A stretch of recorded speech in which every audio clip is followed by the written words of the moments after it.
Alô, oi gente, tudo bem aí? Quanta chuva, né?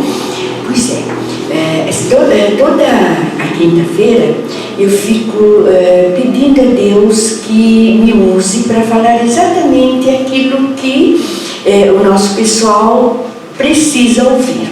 Então eu vou contar algumas coisas que aconteceram anteontem.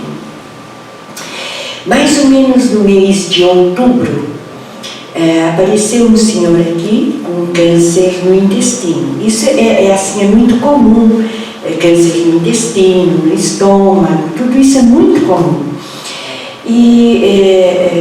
Mas como tem muita gente com problema de intestino, toda a parte digestiva, a gente acha que todo mundo já sabe. Mas eu vou contar a história do seu Amaury, porque o seu Amaury me inspirou também a passar para vocês o que aconteceu com ele. Pois é, em outubro ele veio aqui, um câncer já estava diagnosticado, colonoscopia feita, e ele estava com câncer no intestino. Ele contou para nós que seria retirado 7 centímetros do intestino dele e que, enfim, todo o tratamento protocolado ele teria que seguir. Aí existe uma coisa assim tão interessante, porque eu sempre pergunto assim, para quando o médico marcou a sua cirurgia?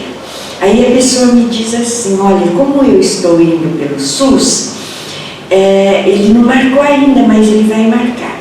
Eles acham muito estranho quando eu digo assim, tomara que haja um tempo longo para ele marcar a sua cirurgia.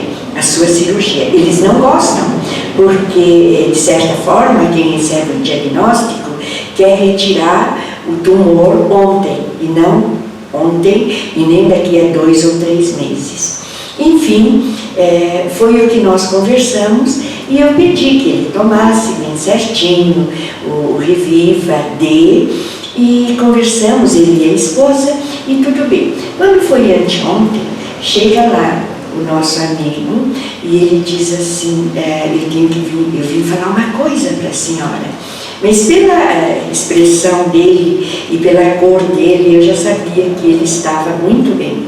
Aí ele me disse assim, a senhora sabe que em janeiro eu tive que fazer a cirurgia, mas foi eu achava que eu não precisava fazer, porque eu ia ao banheiro normal, eu não evacuava mais sangue, eu estava muito bem, e então eu falei para o médico, eu não quero fazer cirurgia, mas o médico disse, não, mas no seu caso você tem que fazer cirurgia, você vai usar uma bolsa, a famosa bolsa, né?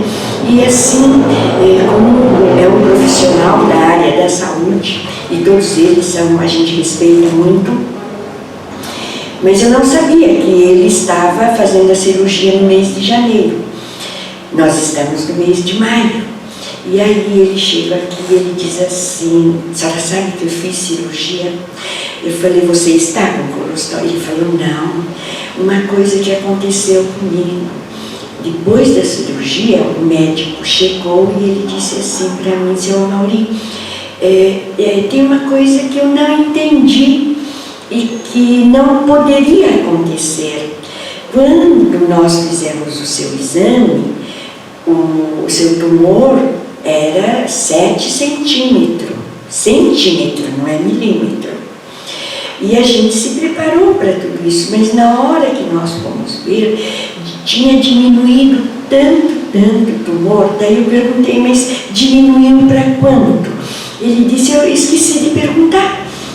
Mas eu não estou usando nenhuma bolsa, nada. Estou muito bem, estou indo ao banheiro normalmente e realmente eu estou muito bem.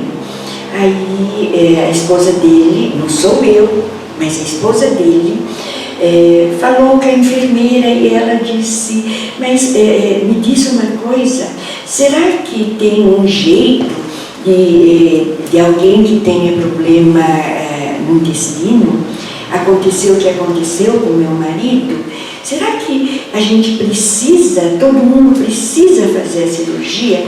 Eu não sei como a enfermeira disse, mas todo mundo começar a se curar, como é que vão ficar os médicos e os hospitais?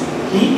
Daí eu fiquei pensando nessa frase que ela me passou e fiquei pensando, meu Deus, que coisa boa, né?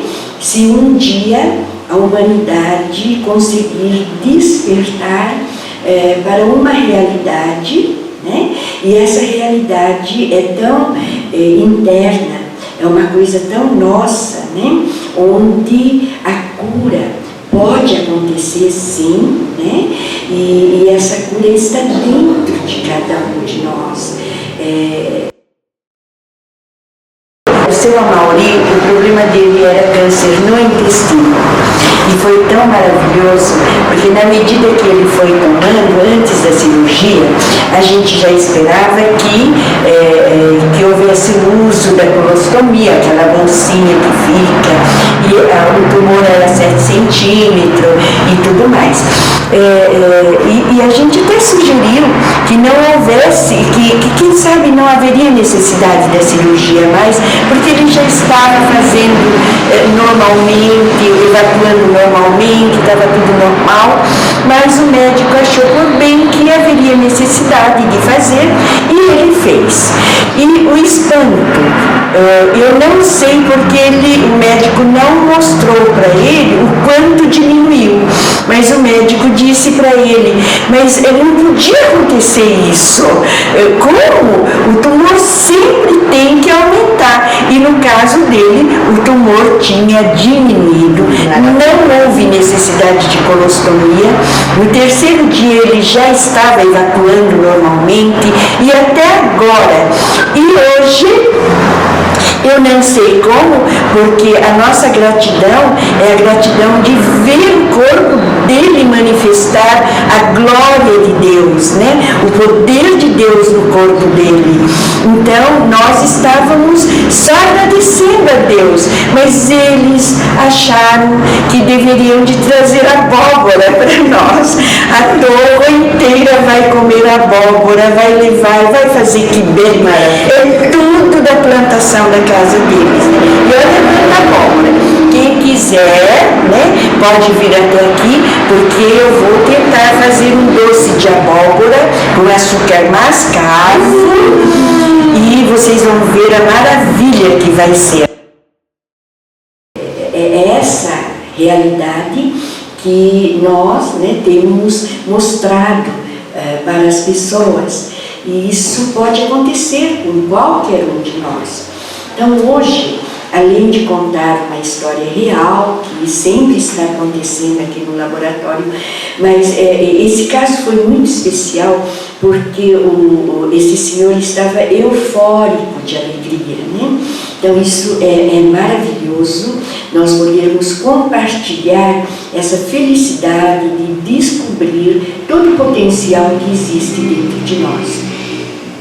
Mas hoje, inspirado na história deste senhor, eu quero falar para vocês sobre uma outra história real também, de um famoso médico, já falecido, o nome dele é Judá Folkman. Mais ou menos na década de 1960, Folkman, ele era oficial da Marinha, e ele foi convocado como médico a trabalhar na conservação do sangue no alto mar, uma vez que os navios, o navio onde ele trabalharia era um navio onde os aviões pousavam, seria ser um navio porta-avião.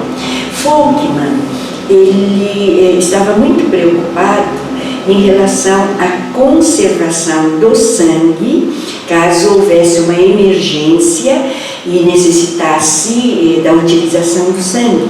Então ele começou a desenvolver uma série de pesquisas, como ele poderia, no alto mar, de imediato, na necessidade, utilizar sangue. E nessa busca, ele descobriu coisas muito interessantes.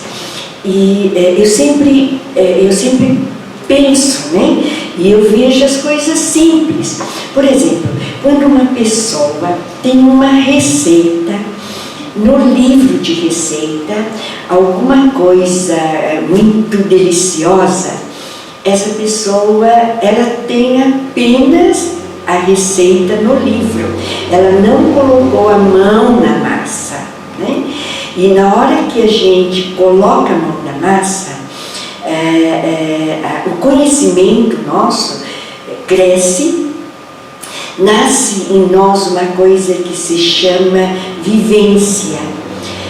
E Folkman, ele vivenciou na pesquisa da conservação do sangue, e ele utilizava os rins do coelho ou do ratinho.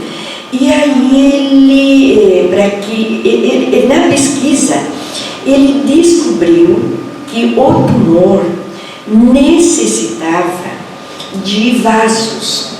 E para vasos era necessário que o próprio tumor produzisse um tipo de substância. Uma conclusão que eu vou passar agora, né? Na conclusão ele escreve o seguinte, que toda a célula tumoral necessita de vasos e sabe criar vasos. Mas ele observava nos tumores, ele observava que todos os vasos que se formavam de uma forma tão rápida, e nessa rapidez os vasos eram tortos, eram fracos, e aí ele olhava para aquilo e a conclusão vinha na cabeça do Dr. Folkman. Ele começou a ver que, embora o tumor necessitasse, os vasos que se formavam eram retorcidos, muito feio, dando a impressão que foram formados assim com muita pressa. Como médico, ele sabia também que para a formação dos vasos das artérias existe todo um tempo, e é muito bem estruturado, não é vaso mal feito. Os vasos são muito bem estruturados. Então, a primeira coisa que ele começou a comparar foi essa situação. Uma outra coisa que ele observou é que cada tumor, ao produzir uma substância, né, que ele chama esses vasos de angiostatina, seria substâncias que não permitem que mais vasos se formem. Eu quero que vocês prestem bem atenção nisso.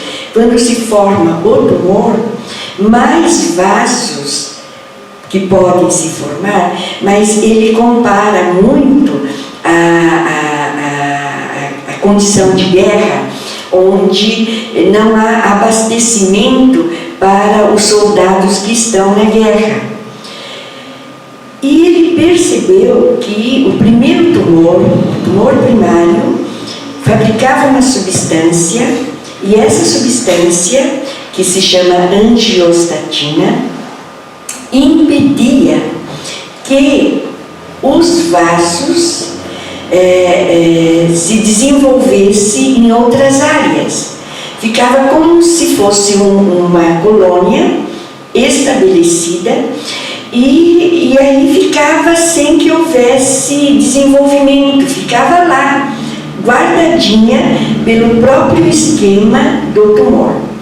Eu comecei a imaginar mais ou menos a coisa assim.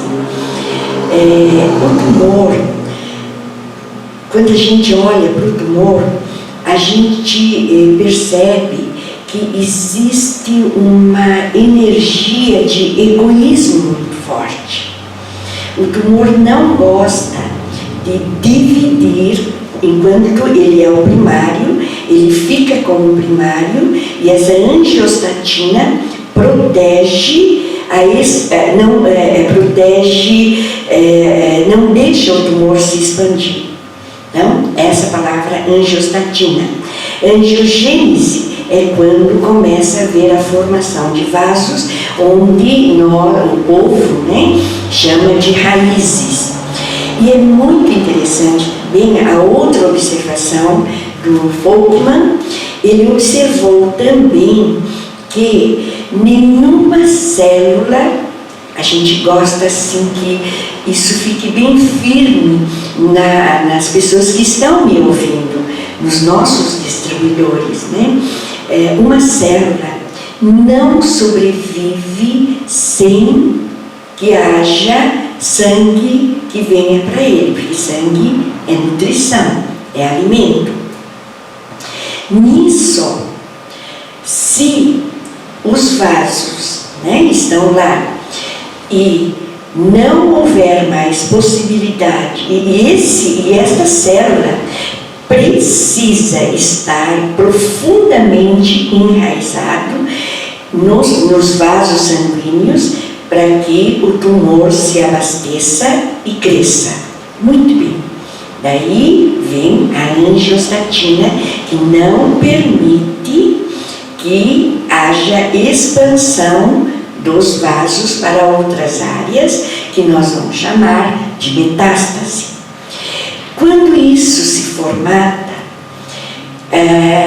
Folkman, ele era, além de ser oficial, médico, ele era médico na Faculdade de Medicina de Harvard, ele era diretor-chefe no hospital famoso também dos Estados Unidos.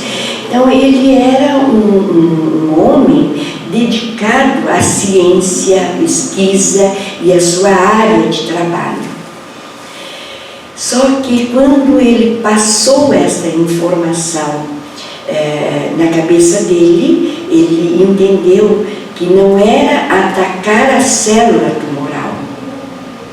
O problema era atacar os vasos. Uma vez que os vasos não tivessem mais como se infiltrar, o próprio tumor morreria.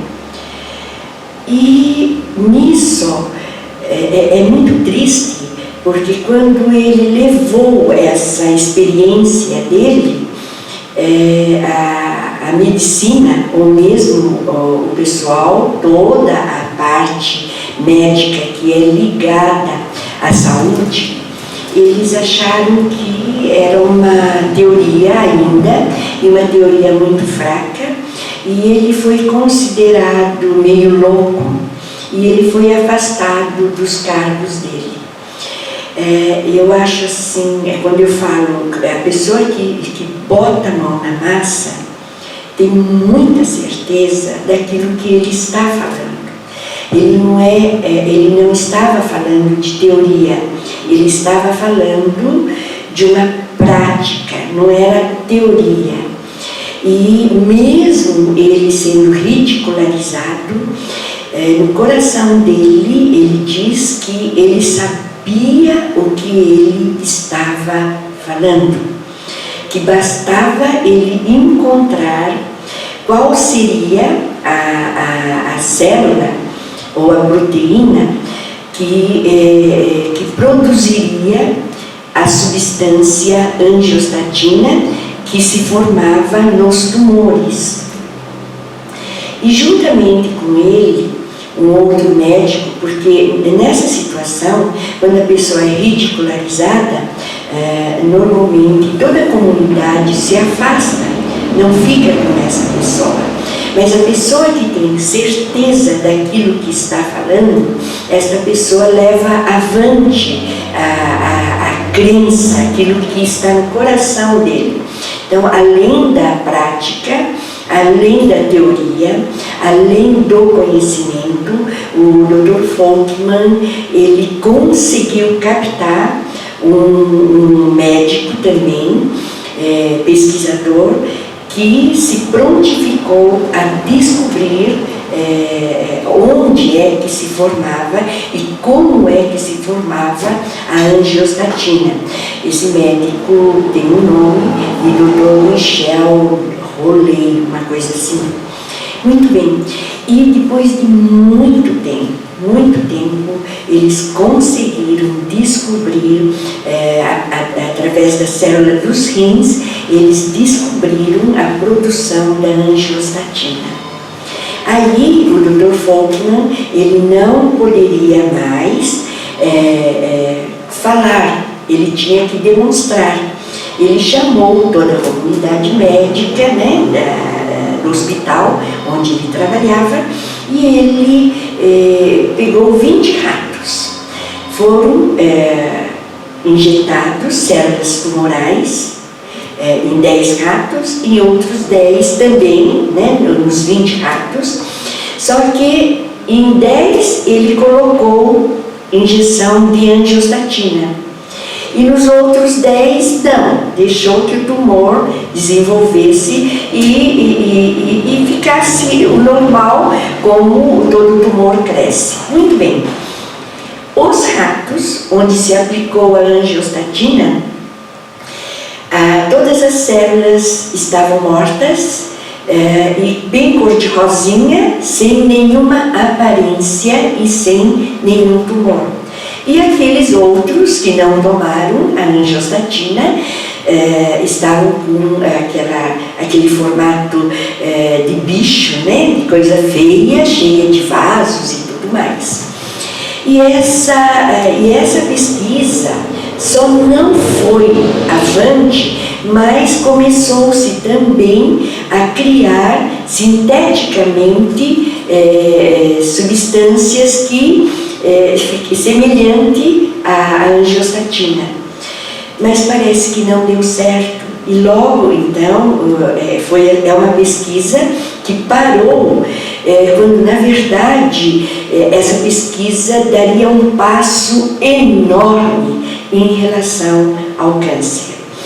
E nisso tudo a gente fica imaginando, como, porque é assim que acontece, e a gente vê isso acontecer.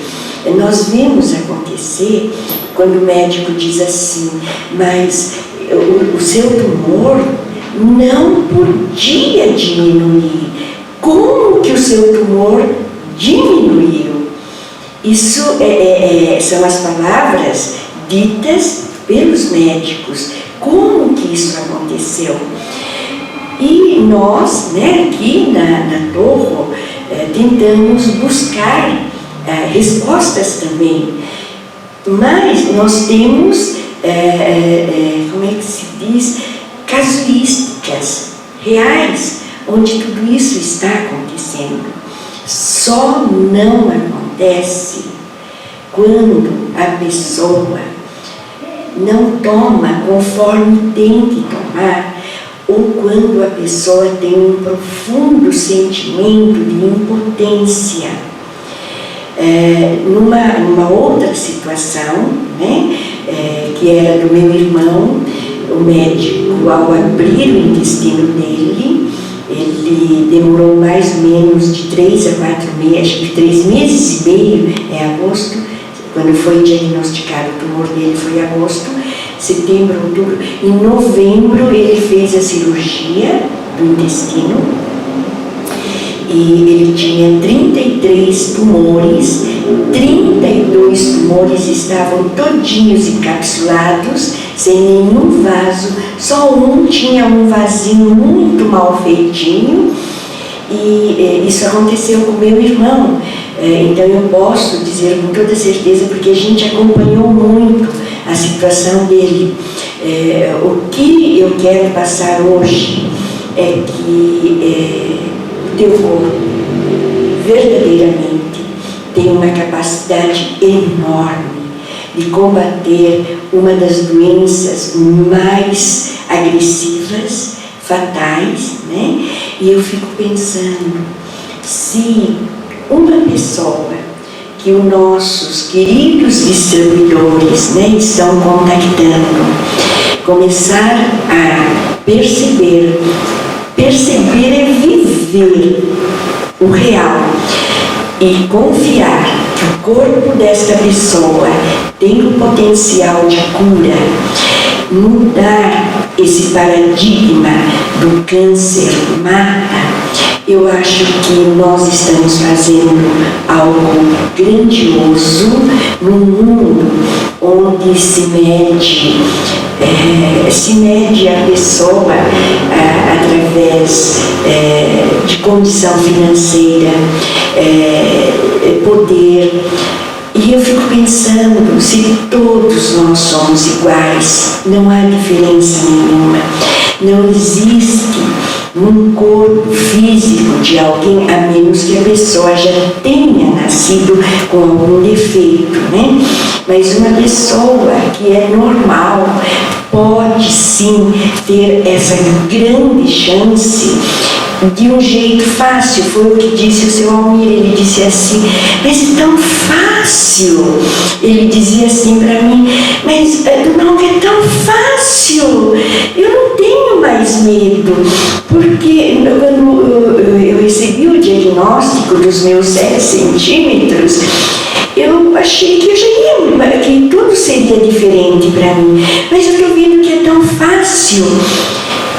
Parece fácil, mas a gente tem que despertar, né, com todo o nosso ser essa energia da fé, de acreditar que tudo é possível quando nós acreditamos. Então, essa mensagem, né, eu fiquei sabendo agora que a Ediene está fazendo um trabalho belíssimo, né? Eu fiquei sabendo também que como é que chama? A Matilde, a Elvira, lindíssima Elvira, né? A gente está sabendo que todas vocês estão fazendo um trabalho maravilhoso. E a mensagem que a Torre passa, né? Eu recebo muita crítica, viu, gente? E o Juliano fala assim para mim, mãe, não fala essas coisas. Mas eu fico pensando, meu Deus, se eu tenho 74 anos, 30 anos de trabalho aqui na Torre, todas as pesquisas, nosso atendimento, então, todos os dias, a gente vai vendo as coisas acontecer. E não poder falar, não, eu tenho que falar, porque esse é o tempo que eu tenho para comunicar a vocês. Se acontecer alguma coisa, eu não posso me omitir, deixar de falar essas coisas que estão acontecendo.